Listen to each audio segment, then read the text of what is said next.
What's going on, everybody? My name is Will Tran and welcome back to another video. Today I got a really fun one for you guys. We're going to be talking about how to choreograph and shoot an action scene. So last year in December I shot a film called Night Watch with my buddies.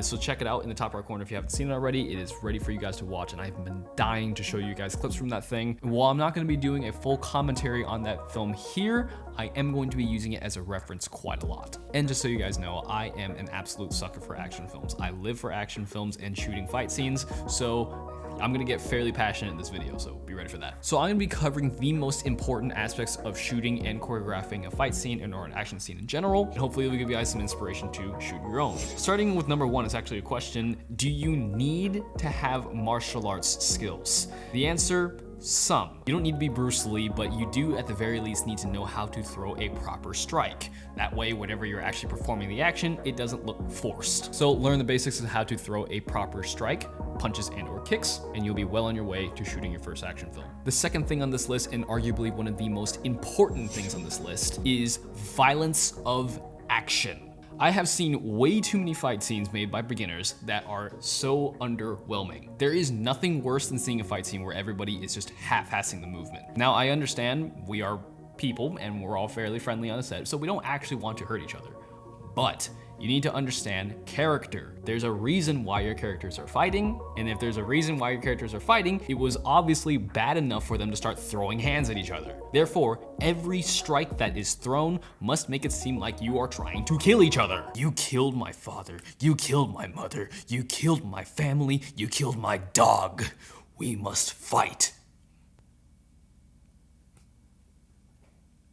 You see why this doesn't work, right? Throw your punches and your kicks like you mean it. Now, while you do need to throw your strikes like you're trying to kill each other, you do need to know how to do that safely, which does lead me to my next point, number 3, the crosshair method. The crosshair method or technique is something that I learned from Roger Z. Yuan. Roger is a very awesome guy. I actually went to one of his stunt fight choreography workshops. He was a fight choreographer for Dune 1 and Dune 2, and he's actually in Dune 2. He was also a stuntman in John Wick 3. So he's a really cool guy, and so I learned this technique from him, so big shout out to Roger. And the crosshair technique is a way to sell a punch.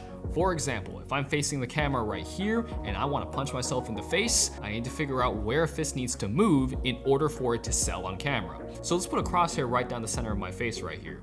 So in order for the punch to sell, my fist needs to travel across this horizontal line of the crosshair. So if my fist travels this way, the punch sells. Maybe I want to punch myself directly in the face. In this case, we need to hit the center of the crosshair. Simple enough, right? But let me hit you with a double switchback real quick. If I turn my profile to the camera and I want to get punched in the face right here, my fist does not connect with my face here if I'm hitting the center of the crosshair.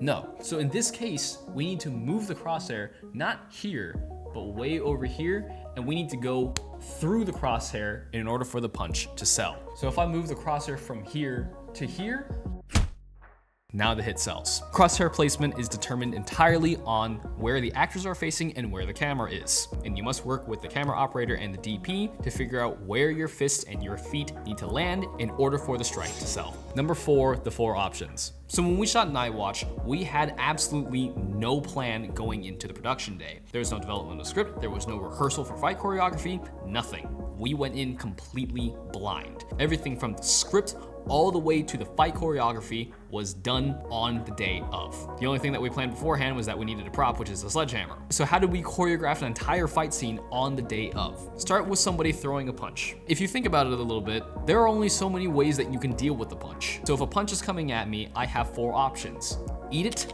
parry it, block it, or dodge it. So let's break down this opening bit right here. He throws one punch, I chose to block it. I did a fancy switch kick, now I'm throwing the strike at my buddy Red. So my kick is coming at his leg, and he chose to eat it. I then chose to throw another fancy kick, and then he chose to eat it again. And that sets us up for the next section. We throw a ton of strikes at each other, and we choose one of the 4 options every time. Do that over and over and over again, and eventually we have a fight scene. Yes, of course, this does require quite a lot of practice. I have done quite a lot of fight scenes in my day, and Red is just a very good actor. So again, yes, it comes down to practice, so the more you practice, the better you'll get at this. Number 5, copying. As you guys know, I am a huge Donnie Yen fan. I've watched way too many of his movies. And if you're a Donnie Yen fan like me, you may actually see that this fight scene is very Donnie Yen-esque. I was pulling inspiration from 2 Donnie Yen movies, Flashpoint and Raging Fire. Those two movies had a fighting style that I really liked, and that is what I mimicked in this fight scene. So if you're trying to get into fight choreography and you haven't done any fight scenes yet, one of the biggest pieces of advice I can give you is to literally find a fight scene that you like and try to mimic it. Recreate the camera movement, recreate all the movements, everything. Once you master the movements of a fight scene and you actually shoot it, like how they did in the movie, you can then get a feel of how you can make your own fight scenes. You can understand how cameras should move, and you understand where you need to be putting your hands and your feet if you're kicking. If you do want to copy a fight scene, I highly recommend taking a look at Hong Kong action films. I do not recommend you watch a shaky cam action scene because you can't see anything anyways, so check out Donnie Yen, Jackie Chan, Jet Li, all the household names that we know. Some of the moves that we used in Night Watch actually are just movements that I saw in a Donnie Yen movie. So again, there's nothing wrong with paying homage to the people that you look up to. All right, number 6 on this list is give value to your props. If you use a prop like we did in this film, you need to be able to tell your audience the danger of this weapon. So in this particular case, we used a sledgehammer. Sledgehammers, yes, when you think about them, they are fairly dangerous. But how do we show that it's dangerous without saying this is dangerous? A sledgehammer is used for destruction. So specifically with the sledgehammer right here, we have it destroy something. In this case, we had it destroy a breaker box. So you can see whenever we destroy the breaker box with the sledgehammer, the audience is subconsciously thinking, oh, what if that hit my head? The sledgehammer inspiration was actually from Raging Fire because in the final fight scene, Nicholas Tse pulled out a sledgehammer on Donnie Yen. And they gave a lot of value to that sledgehammer because it was smashing things, it was making holes in the ground. When it hit metal, you can hear the vibration of it. It makes the sledgehammer feel dangerous and scary. So you can see how we did it in Night Watch and how they did it in Raging Fire. There's a very palpable element of danger. Let's have another example with a knife. How do you express the danger of the knife other than looking at it? Have it slice through something, clothes, cloth, have it go through a computer screen or something. Either way, you guys get the idea. Choose a prop and find a way to show your audience the danger of it. All right, moving on to number 7. This is more for the camera department. Avoid shaky cam. In my opinion, shaky cam is one of the worst things to ever happen to fight scenes. It does have its place, but I personally do not think that you should cover up good action with terrible camera work. You are shooting a fight scene, so show the fight. We made a whole film about this too, called American Movies versus Asian Movies. Stick to slower and smoother camera movements in order to complement action, not distract from it. Again, take a look at Hong Kong action films and try to copy what they do. So those are just a couple of aspects that I think are important in the production side of choreographing a fight scene. But now let's talk about post-production techniques. So we're gonna start from number 1 again in post-production. Number 1, sound design. Again, I've seen a lot of action scenes made by beginners that have extremely underwhelming sound design. So not only do they have underwhelming movement, the sound design sounds like this.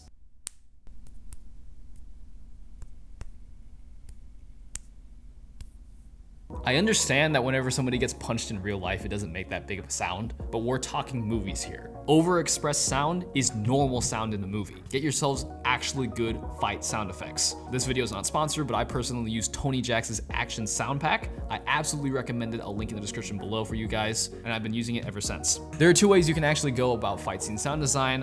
One way is very fantastical, almost comic book cartoony sounding, or you can go more grounded and have them be a lot quicker and a lot snappier.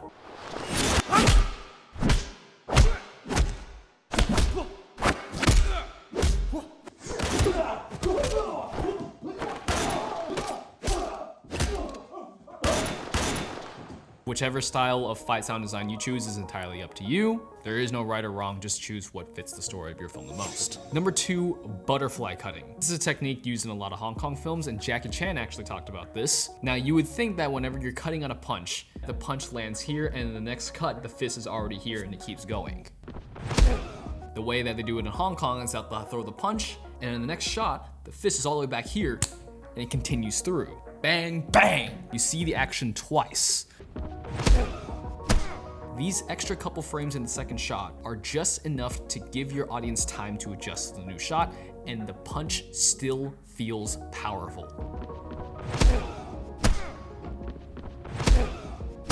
And this can be applied to more than just punches. We actually use it in the beginning. He turns to the right in one shot, and then the second shot, he does it again. So use this technique the next time you're cutting on action. And the final thing on this list, avoid over editing. Shaky cam is already bad enough.